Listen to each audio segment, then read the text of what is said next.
दो गए कि लाओ मैं उनको समझा के आऊं कि हमारे प्रभु को मत रुलाओ। तो प्रभु को ना रुलाओ ये कहने के लिए जब उद्धव गए, अब आपको मालूम है मथुरा से गोकुल कितना दूर है? मथुरा से गोकुल कितना दूर है? कभी आप गए हो?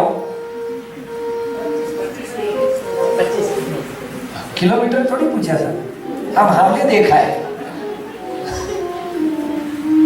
सामने दिखता है ये मथुरा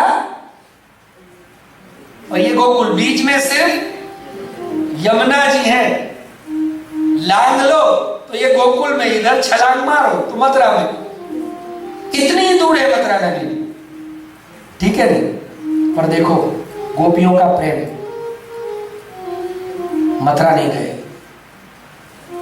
कितना भरोसा, कन्हैया यहां आएगा, सामने दिख रही है।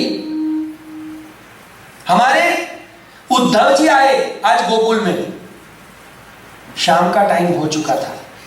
उद्धव जी आए ना, तो आकर के उन्होंने देखा कि सब अपने अपने काम में लगे हैं। एक गोपी पेड़ की डाली पकड़ के ऐसे झूल रही है, एक गोपी अपने आंगन में कुछ रंगोली बना रही थी, रंगोली बनाते बनाते उसका हाथ रुक गया, रंगोली पूरी बिगड़ गई है। एक गोपी तुलसी जी की पूजा कर रही थी, पता नहीं पर करते करते उसके हाथ का लोटा भी गिर गया और ऐसे खड़ी है। मतलब वो ये आज नहीं, तब से खड़ी है, जब से श्याम सिधारे निस दिन बरसत नैन हमारे, जब से श्याम सिधारे तब से ये दशा है, आज अभी हुई नहीं है। एक गोपी दीवार पर चित्र बना रही थी कृष्ण का कोयले से, तो कोयले से चित्र बनाते बनाते बनाते घुटन तक चित्र आया और बस ऐसे उसका हाथ अटक गया, कोयला भी गिर गया और वो भी उस चित्र को देखते हुए बस ऐसे खड़ी है, एकदम स्तब्ध। उद्धव जी ने आके देखा कि यार ये गोकुल की दशा कुछ अजीब नहीं लग रही। बोले मुझसे क्या, मुझे तो संदेश देना है, नंद बाबा यशोदा जी को मैं दे आऊं। तो उन्होंने आके उनको कहा, भाई ये नंद बाबा का घर कहाँ है? जैसे ये पूछा ना, 20-25 गोपियां आ गई। कहां से आए हो? कहां से आए हो? उद्धव जी सोच रहे ये क्या बात है। बोले मैं मथुरा से आया हूं, और 20-25 गोपियां आ गई। क्या काम है? उद्धव जी ने कहा मैं संदेश लाया हूं, और 20-25 आ गए। किसने भेजा है? उद्धव कह रहे यार ये नया लफड़ा है, मैं पूछ रहा हूं बार बार कि नंद बाबा का घर कहां है, वो तो कोई बताता नहीं है, पर जब भी एक जवाब देता हूं और 20-25 आ जाती है, इतनी सारी इकट्ठी हो गई। इतने में एक गोपी को जैसे ही ये मथुरा, ये नंद बाबा, ये कृष्ण का नाम सुनाई दिया ना, तो वो दिया जला रही है। शाम का टाइम है ना, जैसे ही दिया जलाने गई ना, इतने में एक सखी ने कहा, दीवो न करे सखी मोहे अंधियारे ही सुख। हे दिया मत जला, बुझा दे, हमको तो अंधेरे में रहना ही अब सुखरूप लगता है। क्यों? दिया जला के जिसका मुख देखना है वो तो है नहीं, तो हमारे जीवन में तो अंधेरा ही है। और वैसे भी हमारे जीवन में काले कलर से अब हमको प्रेम हो ही चुका है, कृष्ण भी काला, यमुना काली, तो अब अंधेरा भी काला हमारे जीवन में रहे साहब, अब उजाला नहीं चाहिए, रहने दे अंधेरा। उद्धव जी कहते हैं अरे गोपियों मुझे ये तो बताओ नंद बाबा और यशोदा जी का घर कहाँ है? और आगे लोग कहती हैं तुम क्या संदेश लाए हो? उद्धव जी कहते हैं तुम लोग जवाब नहीं दोगे। एक गोपी जो चित्र के पास खड़ी थी ना, चित्र के पास खड़ी थी, कृष्ण का जो चित्र दौड़ते दौड़ते घुटन तक चित्र दौड़ के खड़ी थी, उसको जाके बोले ये कृष्ण को पहचानती, ये नंद बाबा का घर जानती होगी। उसको जाके पूछा, गोपी ये नंद बाबा का घर कहाँ है? उस गोपी ने कहा ये नदी दिख रही है। कौन सी नदी? निस दिन बरसत नैन हमारे, कंचुकी पट सुखत नाही, कबहू उर्विच बहता पनारे, निस दिन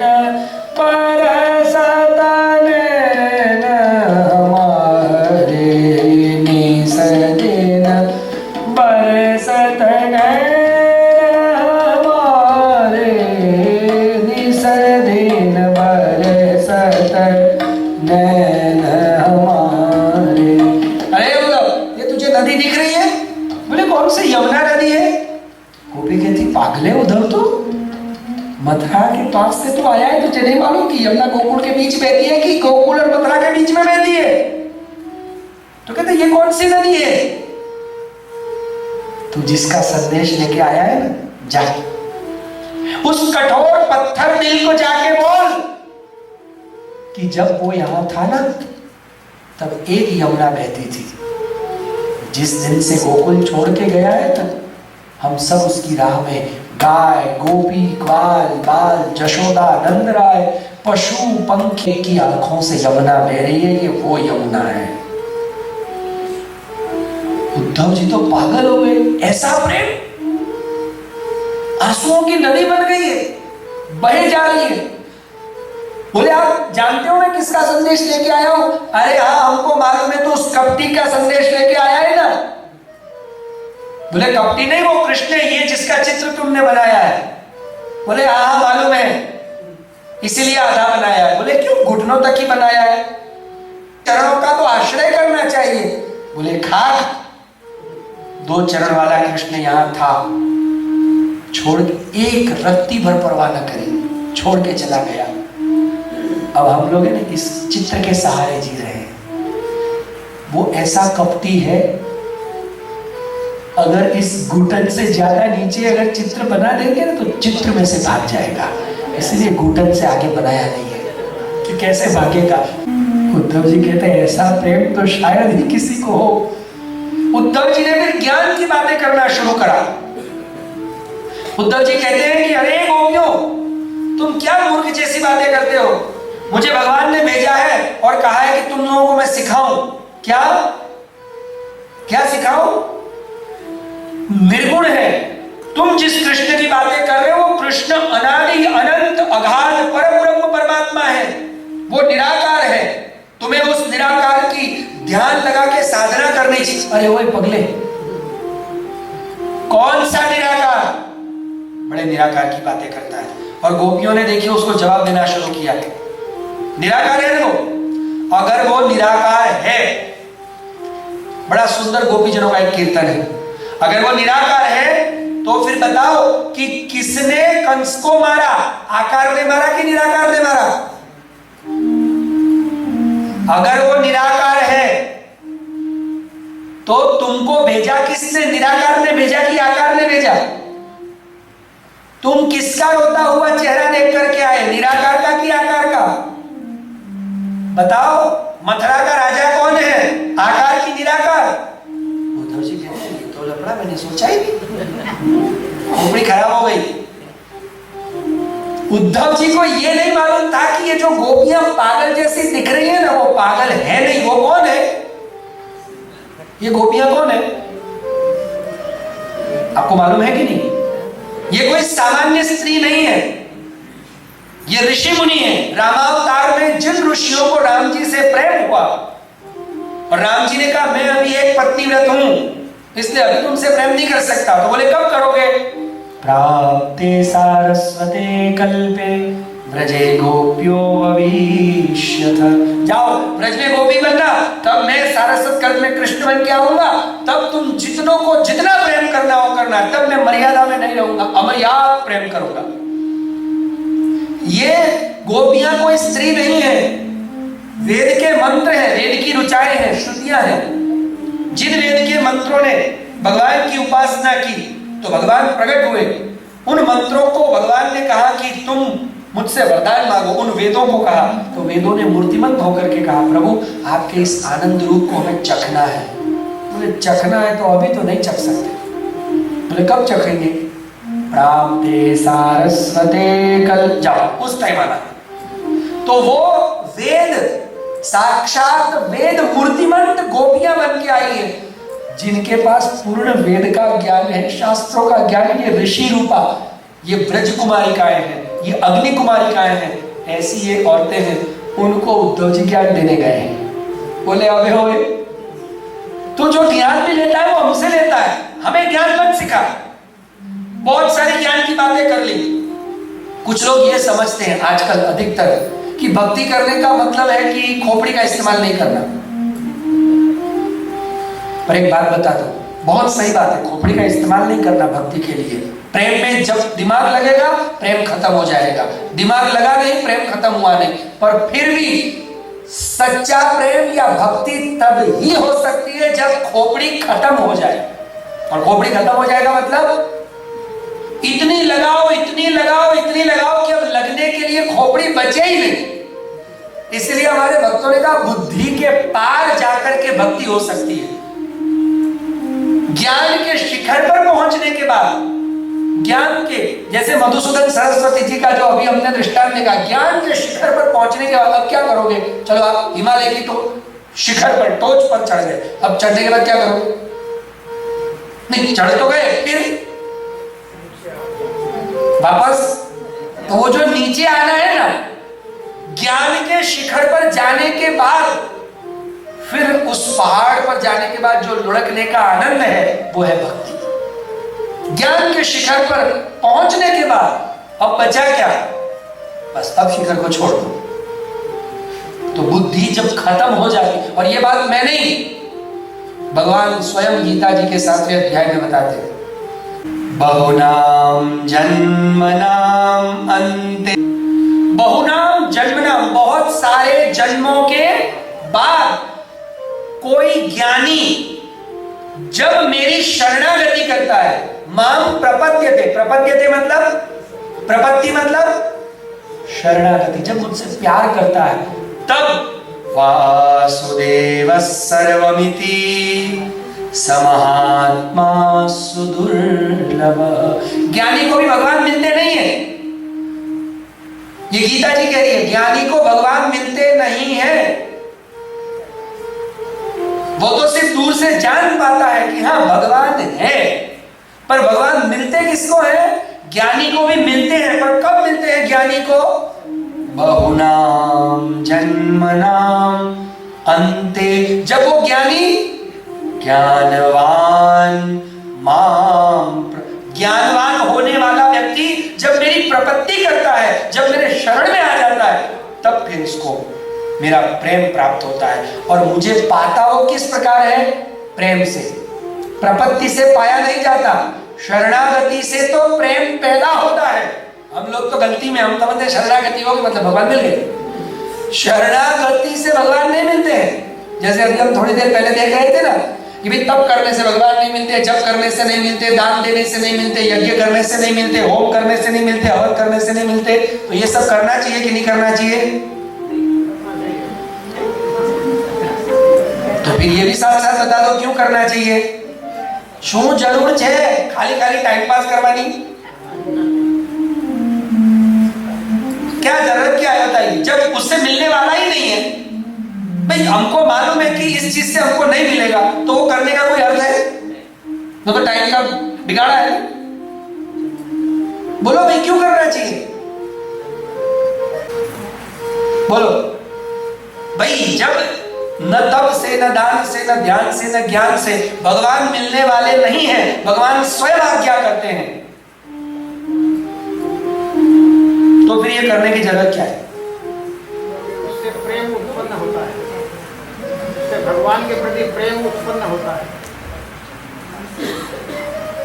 चलिए किसी एक ने तो अच्छा जवाब दिया।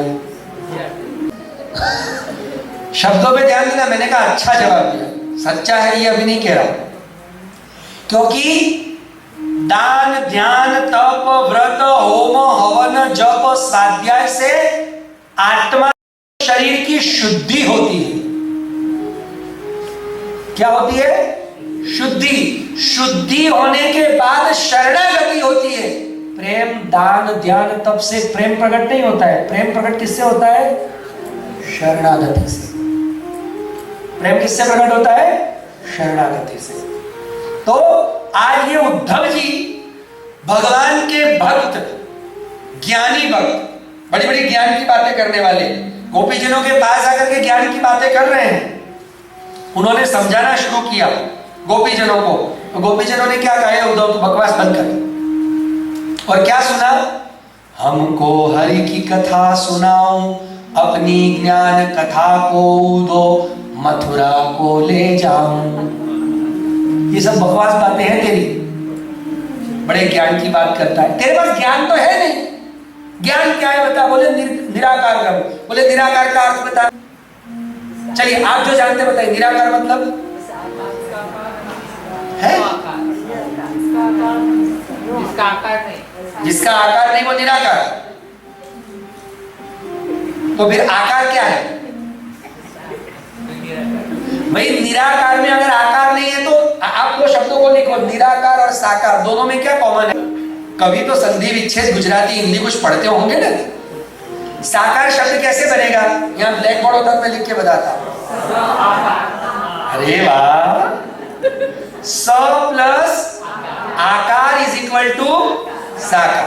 अब निराकार का भी संधि विच्छेद करो, नी बत्ता आकार, दोनों में कॉमन क्या है? दोनों में आकार है कि नहीं है? तो कैसे कह दिया निराकार मतलब आकार नहीं?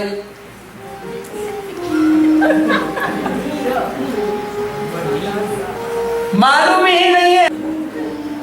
हम सब तोते हैं, रटे रटाए शास्त्रों को सिर्फ रट लेते हैं, पढ़ लेते हैं, समझे नहीं, ना जीवन में उतारा।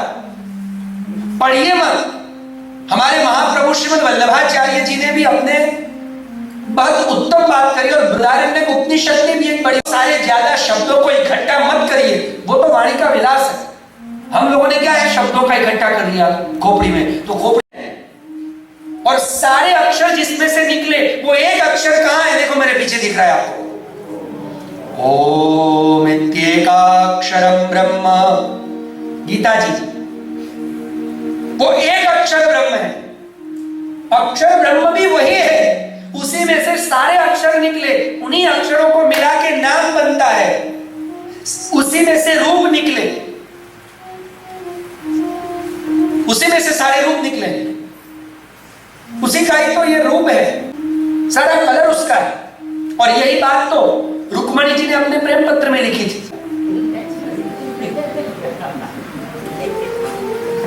रुक्मणी जी ने लिखा, श्रुत्वा गुणान् भुवन सुंदर शृण्वताम् में। श्रुत्वा गुणान् भुवन सुंदर, देखो भगवान को क्या संबोधन दिया? भुवन सुंदर। भुवन सुंदर मतलब जिस दिन से तुम्हारे गुण सुने, तुम्हारी लीलाओं का श्रवण किया, करते ही मुझे ये दुनिया सुंदर लगने लगी, क्योंकि जहां देखती हूं वहां अब तुम ही दिखाई देते हो। गुलाब देखती हूं उसमें तुम दिखते हो, कमल देखती हूं उसमें तुम दिखते हो, बादलों को जब भी देखती हूं तुम दिखते हो, बरसती हुई बारिश को देखती हूं तुम दिखते हो नाचते, मोरों के पंखों में तुम दिखते हो। अब मुझे दुनिया रंगीन नजर आने लगी, अर्थात मेरे अंदर का जो कठोरपन था वो चला गया, जड़ता चली गई और प्रेम प्रकट हो गया। प्रभु तुम ऐसे हो, भुवन सुंदर। तुम भुवन में सुंदर हो ऐसा नहीं, ये भुवन तुम्हारे सौंदर्य का एक छोटा सा हिस्सा है। तो तुम कितने सुंदर होंगे जब तुम्हारा एक निर्माण किया हुआ जगत, तुम्हारी कृति इतनी सुंदर है, तो उस कृति को करने वाला कर्ता कितना सुंदर होगा। ये प्रेम है। उन गोपिकाओं की तरह गोपिकाओं ने कहा, हमको हरि कथा सुनाओ, अपनी ज्ञान कथा को ऊदो, मथुरा को ले जाऊं। नागरी नारी भली समझेंगी, तेरो वचन बनाओ। ये तेरे बनावटी वचन ज्ञान की बातें करता है, बकवास। तेरे को ज्ञान तो कुछ आता है नहीं। निराकार निराकार पता है निराकार क्या होता है? निर्गुण निर्गुण निर्गुण मतलब निर्गुण का अर्थ होता है जिसमें से सारे गुण निकले हैं, ऐसा नहीं, जो सारे गुणों से परे हो चुका है, सारे गुणों से जो निर्गता। मतलब ऐसा नहीं है कि गुण उनके पास नहीं थे, पर उन गुणों से जो ऊपर उठ चुके हैं, सत्व गुण, रजोगुण और तमोगुण, इन तीनों से जो ऊपर उठ चुका है, जिसमें न सत्व है, न जिसमें रज है, न जिसमें तम है, वो सब तो इंसानों में है। वो तो उससे ऊपर उठ चुका है, पर फिर भी कभी कभी लीलाएं ऐसी करता है कि हमको लगता है यार तुम रजोगुण वाले हो। राजा जैसी लीला करता है, रजोगुण चाहिए राजा जैसी लीला करने के लिए। हम ठाकुर जी को जगाते हैं, जगाते हैं है ना, लाला जग जाए जसोदा की बातें करते हैं, तो जगाएंगे कब? जगाएंगे कब? जब सोएगा। अगर ये सो गया तो दुनिया का क्या होगा? मतलब देखो ये लीला करता है, ये सोता भी है तो मस्ती से सोता है, जब तक कोई उठाए नहीं तब तक उठता ही नहीं। भले फिर आप 9 बजे बोलो लाला जग जाओ, तो सुबह 9 बजे उसकी सुबह होती है, आपकी भले ही 5 बजे हो गई हो। और आपको अगर ऑफिस जल्दी जाना है, आप 12 बजे बोलो बस भगवान अब सो जाओ, तो 12 बजे सो भी जाता है, उसकी रात हो जाती है। तो कैसी लीला? वो लीला करता है। इसका मतलब तय है कि वो अपने भक्तों के प्रेम के अनुसार ही लीला करता है। मतलब प्रेम से अगर कोई उसको सुलाए तो वो सोने को तैयार है। प्रेम से अगर आप उसको दोपहर को 2 बजे सुलाओ तो 2 बजे भी वो रात प्रकट कर देता है। वो गुणों से ऊपर उठ चुका है। और हमारी दशा क्या है? हमने तो भूख लगे क्या हमें खाइए। हमारी दशा क्या है बताओ? हम कभी भी सो सकते हैं, नहीं कुछ लोग होते हैं कभी भी सो जाते हैं, पर हम सोते कब है? जब हमको नींद आती है। हम खाते कब है? 24 घंटे घंटी चालू तो नहीं रखते ना। जब भूख, मतलब हम पेट के गुलाम हैं। भूख लगी, पेट ने अलार्म बजाया, भूख लगी और हम खाना खाने बैठे। और जब अगर हमको भूख लगी, खाना नहीं मिला, तो फिर हम लोगों से क्या कहते हैं? अबे हमारी भूख, जो मरी पड़ जाए। आपकी भूख मर गई, अभी भूख लगी थी, अभी भूख मर गई। मतलब आप स्वतंत्र नहीं है, आप भूख के गुलाम है, पेट के गुलाम है। भूख लगेगी तो खाओगे, नहीं लगेगी तो नहीं खाओगे। और इसको 24 घंटे खिलाओ, कोई प्रॉब्लम नहीं। 56 भोग खिलाओ, खाता रहेगा। ऐसा नहीं कि एक ही दिन, रोज खिलाओ तो रोज 56 भोग खाएगा, उसको कोई फर्क नहीं पड़ता है। उसको रात को 12 बजे खिलाओ तो 12 बजे खाएगा। सुबह 4 बजे आपको फ्लाइट पकड़नी, बोले नहीं मैं सुबह 4 बजे लड्डू गोपाल को दूध पिलाऊंगा, 4 बजे दूध पिलेगा। आपके बेटे को उठाओ, गाली देगा, बोले सोने दे मम्मी, तेरे को जाना है तो जा, मैं दूध पीऊंगा, तू जा।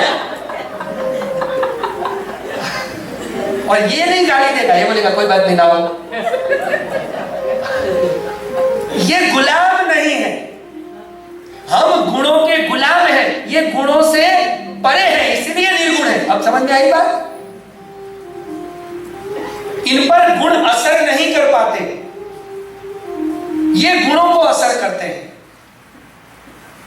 तो आज हमारी गोपियां कह रही है, नागरी नारी बलि समझेंगी तेरो वचन बनाओ। ये तेरे बनावटी वचन है ज्ञान के, और ये तेरे नहीं, मुझे लगता है जितने भी यहाँ ज्ञान की बातें करते हैं उनके वचन कैसे हैं? हमारी ज्ञान की बातें बनावटी है। कैसी है? ये गोपियां कह रही हैं, और इसीलिए वो कह रही है नागरी नारी बलि समझेंगी। जा, वो शहर की जो नारियां है ना, जिनके पास और कोई काम नहीं है, उनको बकवासी बनावटी बातें सुना। और हम कैसी हैं? पाला गो ऐसी इन बातन इन्हीं जाई रिझाओ, हमको हरि की कथा सुनाओ। हमको क्या सुनना है? हमको क्या सुनना है? तुम कथा सुनाओ। मतलब हरि कैसे हैं मथुरा में? अच्छे तो हैं। देखो हरि कैसे हैं। हमारे नंद बाबा और यशोदा जी ने और गोपीजनों ने क्या पूछा? प्रेम किसे कहते हैं? इतनी सी बात, बस इतना भी तो हमको जवाब दे देना तो हम खुश खुश है। प्रेमी इतने में ही खुश है, पर जो प्रेमी नहीं है ना, वो इतने में खुश नहीं होता है। उसको इतना भी दे दो तो नहीं, उसको और चाहिए। मतलब अपेक्षा है, डिमांड है। डिमांड कभी प्रेम में नहीं होती है। डिमांडिंग प्रेम नहीं होता है, अपेक्षा रहित होता है। और है तो कितनी सी। पूछा उन्होंने, अपि स्मरति न कृष्ण। ये उद्धव सब बातें छोड़िए, बकवास, तेरी ज्ञान की बातें बकवास। इतनी बात बता, कभी गलती से भी हमको याद करते हैं? क्या पूछते हैं? अपि स्मरति न कृष्ण, क्या गलती से भी हमको याद करते हैं? गलती से भी बस हाँ बोल दे ना, हो गया हमारा बेड़ा पार। वो याद करते हैं, बहुत हो गई बात। हम करें कि ना करें उससे क्या फर्क पड़ता है? वैसे हम तो कभी उनको भूले ही नहीं है, पर वो हमें याद करें। एक बार भी अगर उन्होंने कहा हो कि हाँ मेरी राधा का है, बस हमारा जन्म सार्थक। एक बार भी वो याद करते। उद्धव जी जवाब दे, उसके पहले दूसरा सवाल। अभी आयास्यति गोविंद, सच्ची बताना, कभी भी आने वाले हैं? अभी आयास्यति गोविंद, क्या कभी यहां आने वाले हैं? उद्धव जी के हाँ आएंगे, बस हो गया। अब हमारा विरह, हमारी सारी शिकायतें खत्म। शिकायतें रही नहीं, जैसे मिर्जा गालिब ने कहा ना। अब मैं भूल रहा हूँ शायरी मिर्जा गालिब, पहली लाइन भूल रहा हूँ, दूसरी लाइन याद आ रही है। वो कहते हैं कि करने की बहुत शिकायतें, पर तुम जब सामने आते हो सब भूल जाते हो। तुम एक बार सामने आ गए, शिकायतें खत्म हो गई। क्या शिकायतें करें? सारी शिकायतें खत्म। तो उद्धव तुम इतना कह दो, अभी आयास्यति गोविंद, क्या कभी आने वाले हैं? आएंगे एक बार। उन्होंने ऐसा कहा है, उनके वचन सुनाओ। और इसलिए उद्धव, हमको तुम ये सब ज्ञान की बकवास बातें मत सुनाओ।